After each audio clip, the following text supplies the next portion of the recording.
أعوذ بالله من الشيطان الرجيم بسم الله الرحمن الرحيم দয়াময় পরম দয়ালু আল্লাহর নামে।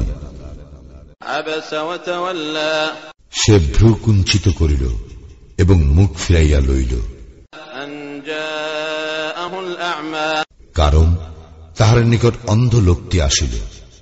وما يدريك لعله يزكى তুমি কেমন করিয়া জানিবে সে হয়তো পরিশুদ্ধ হইত, أو يذكر فتنفعه الذكرى অথবা উপদেশ গ্রহণ করিত, ফলে উপদেশ তাহার উপকারে আসিত।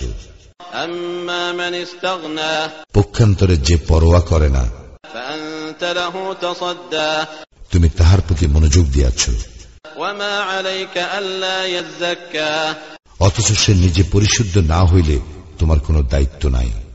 وأما من جاءك يسعى অন্য পক্ষে যে তোমার নিকট ছুটিয়া আসিল وهو يخشى আর সে সশঙ্ক চিত্ত, فأنت عنه تلهى তুমি তাহাকে উপেক্ষা কর।